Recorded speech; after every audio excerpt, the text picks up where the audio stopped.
Hey, it's Bart bonding with board games, and yes, I'm actually on a different set than my board game wall, which is over there. This is the set for my Scotch show, Scotch Test Dummies, and I will apologize. Some of my board game reviews have slowed down because the whiskey show is taking off. So if you haven't seen Scotch Test Dummies, go check it out now. But here we're here to talk about Limanowa. I don't know if I'm saying it right. I feel like I'm saying that almost like it's Japanese. Limanowa. This is concept art, by the way. I've been told that it's going to change to the Great War 1914 Limanowa, considering if I'm pronouncing it correctly. I'm glad they're doing that because the Great War 1914 tells you pretty much everything you need to know, but I'm going to add in this is the Eastern Front. This is not trench warfare where you're in fixed positions making charges across no man's land.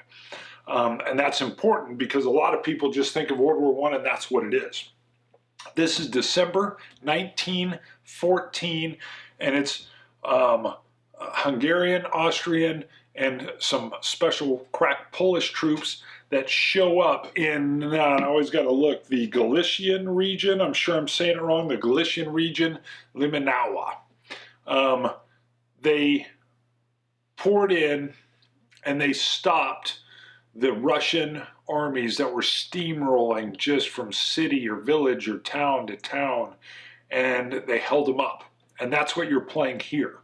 So we're going to get in. I'm going to show you just brief. I'm not going into this super detailed play, but I almost don't need to when we get in there because you're going to see how it's both a strategic and a tactical game. And it's got a cool thing with the board that allows for very short little skirmishes to occur that you can play in about an hour to the bigger full game.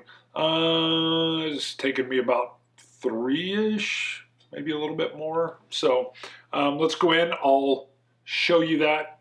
You can take a look. Then we'll come out. I'll give you some thoughts. All right, I've just got this set up as a little overview of what you're going to see here. Couple things. First, we're going to work in on the boards. I want to show you as I separate. This is not trench warfare. I know I may have already mentioned that, but I wanted to show you first these boards. I wouldn't quite call them geomorphic. I mean, they do fit together. They do make scenarios, but you have your cities labeled and printed on here. So it's much more detailed. What these board separations allow you to do is to come in and play. Instead of the grand battle, you could come in and just pull out one board, real easy setup, in and out in an hour, maybe a little bit more, and just play maybe a smaller skirmish rather than the entire battle. I like that. That's key for me. A lot of times I don't have as much time to play the full battle scenarios with my younger kids, so this allows me to scratch that itch. Now, you've seen the boards. Let me show you. You will be getting these, is my understanding, in the Kickstarter, which are the little counters that fit into these stands. But the miniatures, of which I only have a couple representations, and his sword kind of broke off in transport, but this is gorgeous miniature.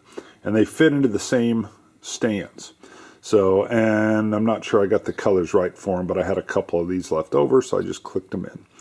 So you can kind of see what you're dealing with here for those that like to paint. Not me, but for those that like to paint, you can even paint these, and they are really gorgeously sculpted. So if you just want to use the counters, I believe those are in the Kickstarter as well. But I personally would be using miniatures, although it can add to more setup because you're going to be popping them in, breaking them down. So real quick, we're going to wrap up. This is not trench warfare. These are line infantry units, cavalry units that are going to be the Cossacks, the hussars. I'm not sure I'm pronouncing all these correctly, that are going to be running around. Some machine guns. Remember World War I style. They're very heavy. They're not, they're still mobile, but it's not like what you're thinking World War II MG-34 stuff. And artillery. Artillery's huge, huge, huge. Your movement's pretty basic. I'll get into that in a bit. And you have rail movement, which is very interesting. And I'll zoom in on the board and show you kind of how the rail lines work and how you can move 10 spaces if you have a rail token to actually move your units on. All right, I'm zoomed in on Limanowa here, hopefully pronouncing correctly. There's a lot going on just in this shot. So first, let me break down the visually obvious. You've got these different terrain features. These green ones are forests. Now you can see the trees here are different. It doesn't matter if you've got a green little tile here, that's going to be forest, and I'm going to cover what that does in a second. Same with hills, which again, you can see how the hills are a little different. It doesn't matter, they're still hills. Fields are going on. You've got a built-up city underneath this strategic location. I'll explain these little cards that you can see under here. This black and white line is a rail line, and right next to it you can see roads. Which roads are over here?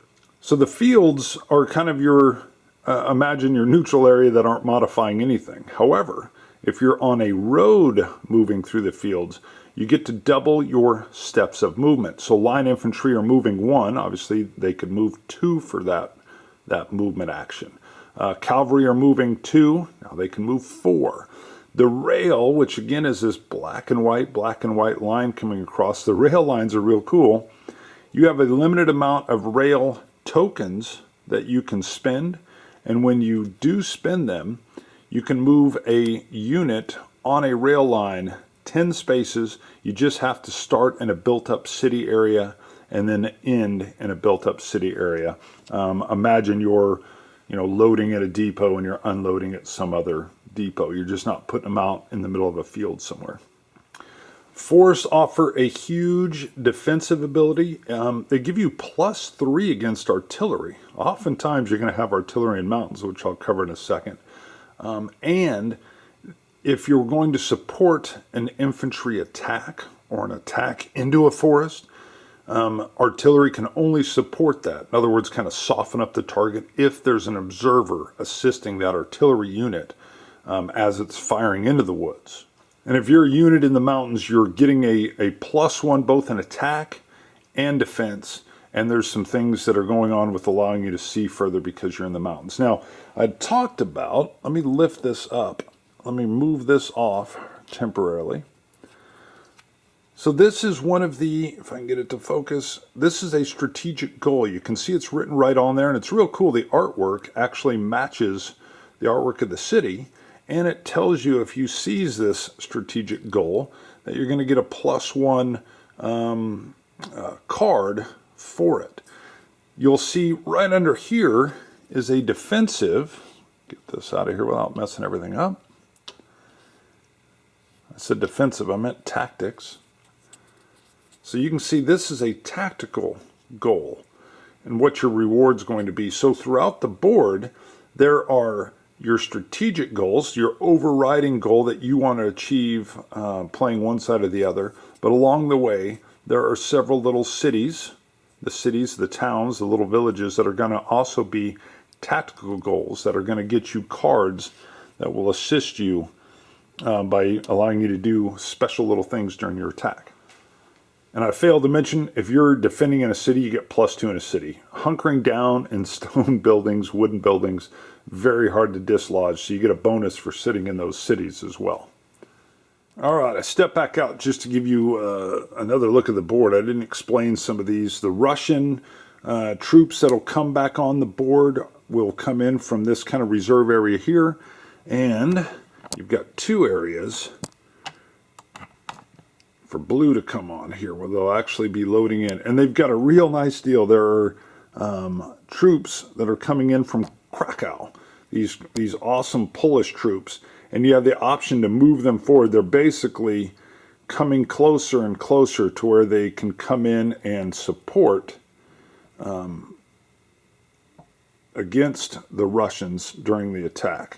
So you've got reserves that you know are coming in. You also got, let me get these little cards out of the way, you got some optional weather stuff that you can come in. So you've got a basic game, and then you've got a more advanced game where you can bring in weather and officers and some different things going on.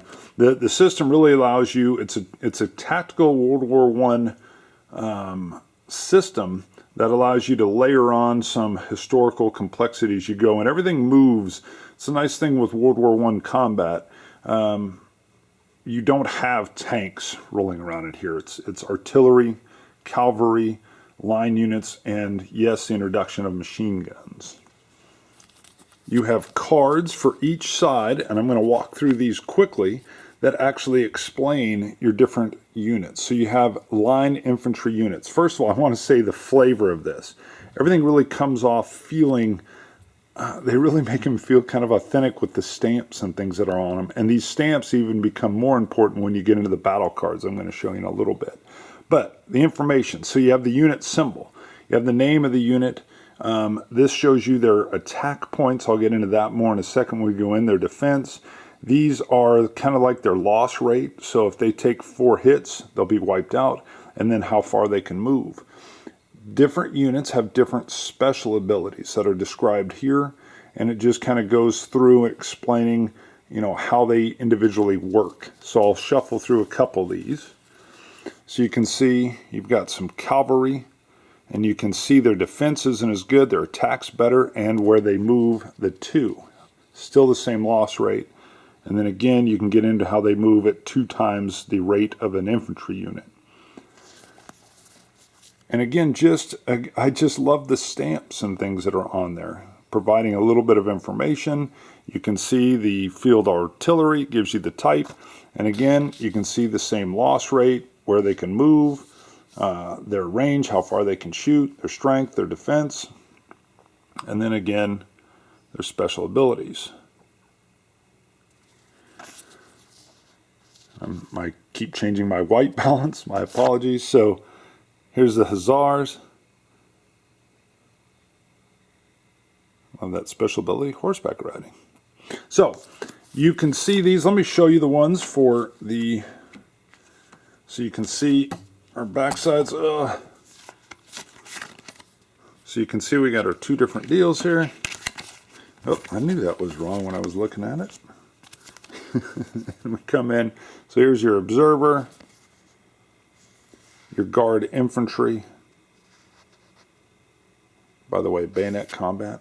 Sorry, I'm shading. So, but this is a very nice kind of informative. Here's your leaders, your officers, and what they do and how they function. So this is a neat element to explain what you have going on here on the board and giving you that detail without having to have a big table sheet that's out. So the battle cards, I'll just show you. I need to find one that has the artillery handwritten. Hold on one second. All right, here's an example of the battle cards. You have attack or strategic battle cards, and artillery battle cards. First of all, you can see they've done a beautiful job of color shading to see the difference. And then on top of that, these are typewritten, whereas your artillery battle cards are handwritten. And do you see how they look like they've literally been folded up, put into like to a courier's pouch, and ridden to your position? On top of that, these symbols mean something. So these little stamps here, this stamp in particular is a beginning phase. Then you have the central phase. Then you have an ending phase, which is a black stamp. So this tells you which one of the 3 phases that you can play these cards in. And you can only play 1 card in that turn or round. So if I play a card in the beginning phase, that's it. I'm not going to be able to lay more of these down.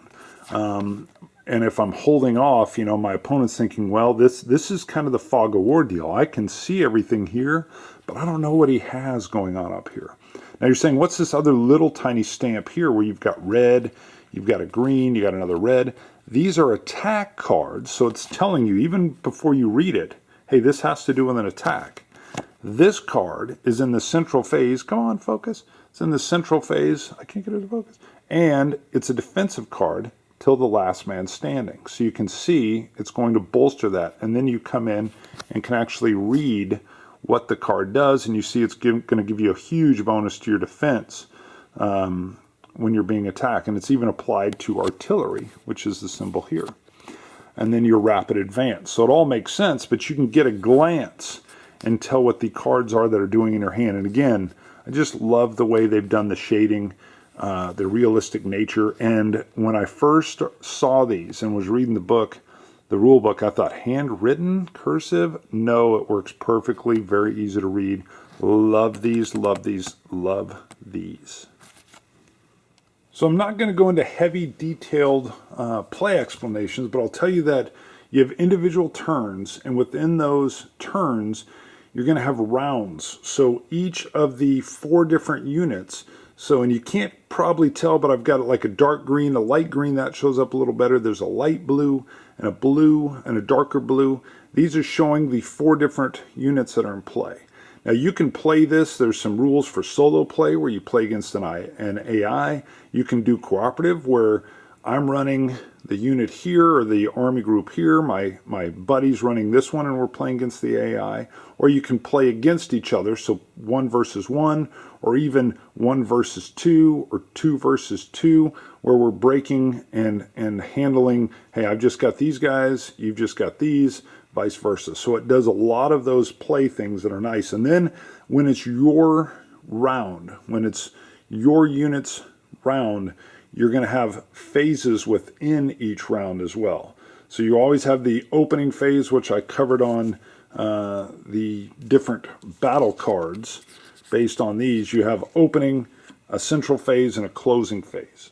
All right, I'm going to walk through just a real quick kind of battle and turn sequence, just using this little area here to explain. Now, you're going to see that these are cavalry, hussars.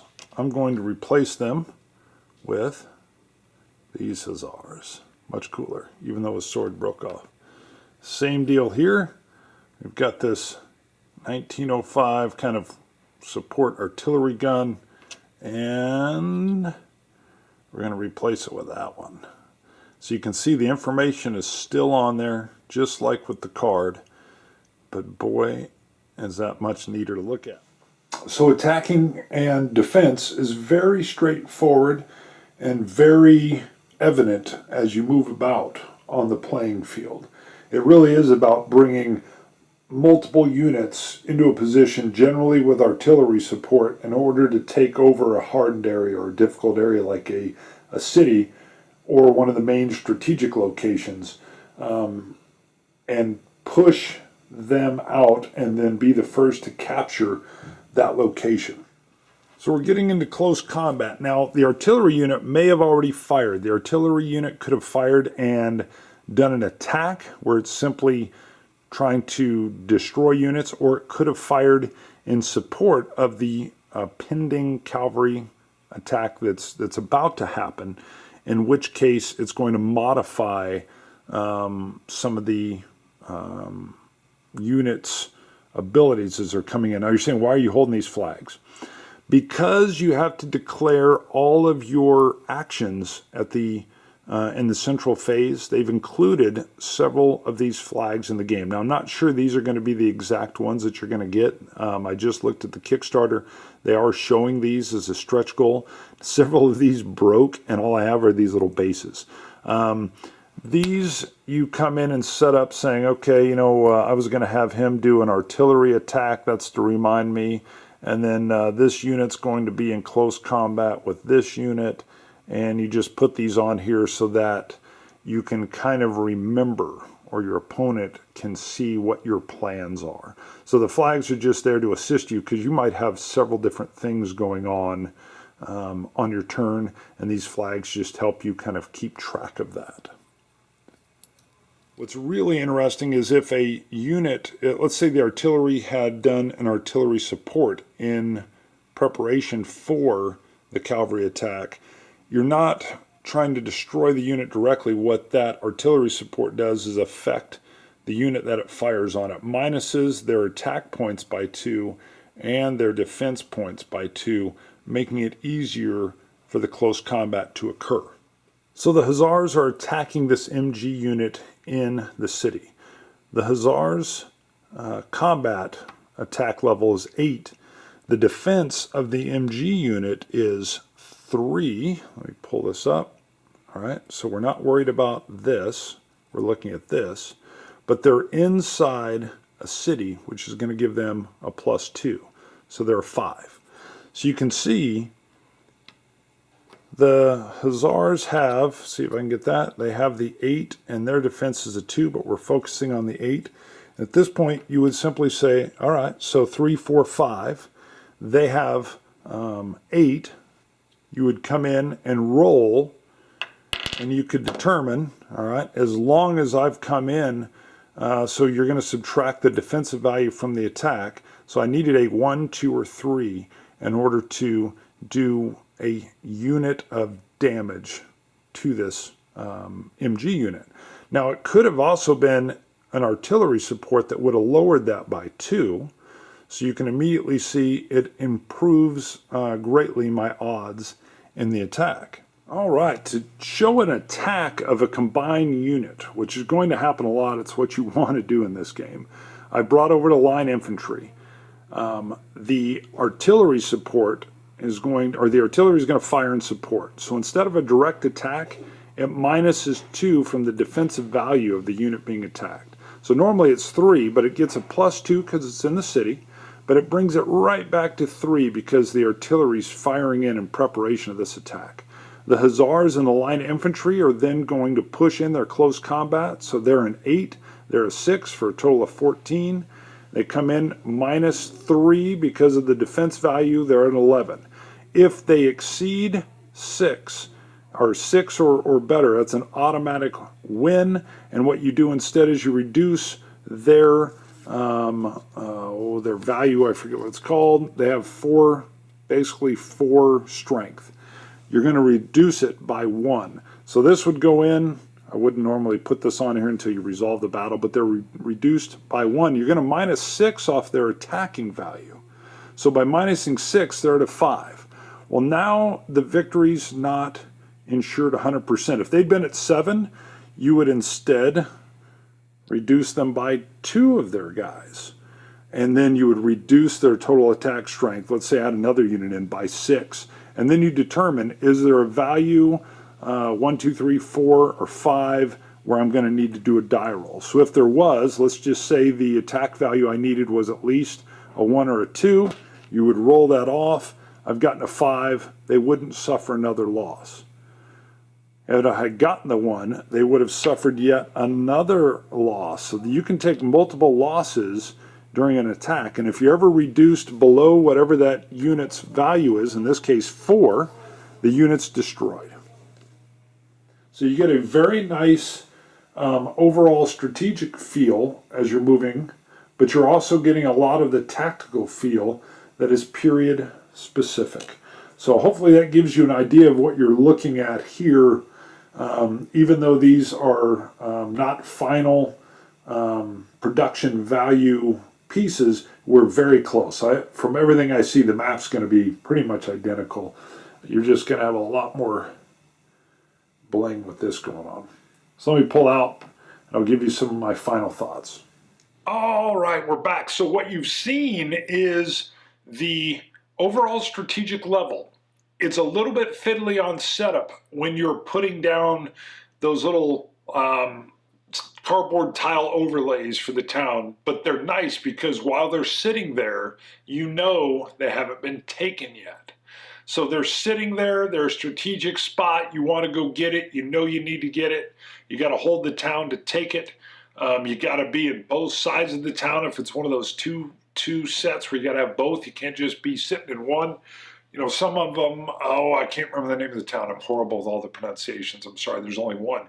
But then you've got all the other tactical ones along the way. So you've got these short little pushes where you want to get in and take these key locations, but you got your strategic overall goals that you're going to be working to.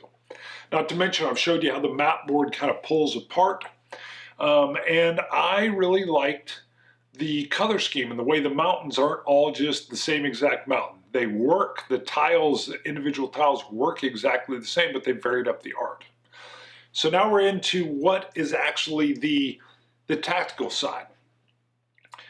World War I was a lot more fixed and basic generally, obviously, than all the blitzkrieg stuff of World War II. You're working your artillery, either direct attack or in support as shown, or you're maneuvering in your cavalry units, which would oftentimes dismount and fight on foot, or your line troops that are coming in. But they're going against, in this case, also occasionally some MG units. But so you've got the movement of the cavalry being able to move faster. But the key is about bringing multiple units of yours against a minority of theirs. And they're trying to do that to you. And that is where the tactical beauty lies. And that's where, for me, the fun is at. It's if you do it properly, you're not subject to the whim of the die roll. Maybe once, as you know, if you really overload, but you don't want to overload too far at the risk of another area, but you're guaranteed to put hits on that unit if they only have 4 of those, I always want to call them health points. And you know, hey, I can knock 2 of those down before I even have to attempt to roll. And then when I attempt to roll, I just got to get a 1 through 5. Or maybe you've got so many units, you know that you can knock that unit out without even ever having to roll. But you're going to really have to commit a lot of troops to come in and do that. You're probably going to have to soften it up with artillery support. I like how artillery is used, especially there's the observers in there to either direct attack or in support of what's going to be close combat.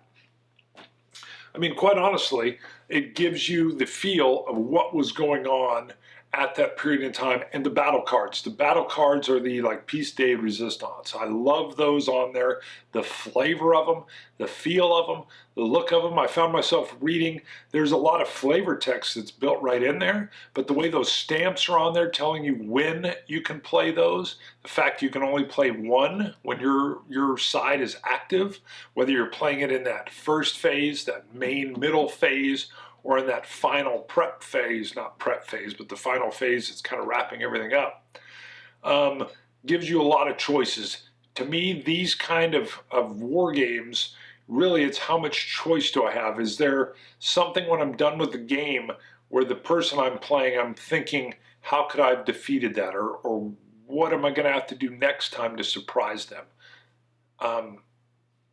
This game provides that. So, World War I games are underrepresented. This is a beautifully done East Front game. My pre-production little minis that they sent, and then I went and looked at some of what their other little figures look like. They look gorgeous. So it's going to look very nice on the table. I have the little chits, which are more than functional. And once you get them all in there and set, there's a little bit of setup time with that, but once you get them all in there and set, it's real easy to tell, hey, I got an MG in there, there's my 2 line infantry units. I know they can only move 1. If I'm moving them on a road, I get an extra 1 out of that and then go 2. The use of the trains was cool. I didn't know the history that a lot of these different like rail lines were owned by these independent companies, and the tokens that you have are these tokens, you had to pay to move your troops around. And so you've got a limited amount of how you can even maneuver using the rail lines. So it's speedier, but it's limited. You can't just willy-nilly move troops around as you wish. You end up stuck kind of doing the slow slog. That's it.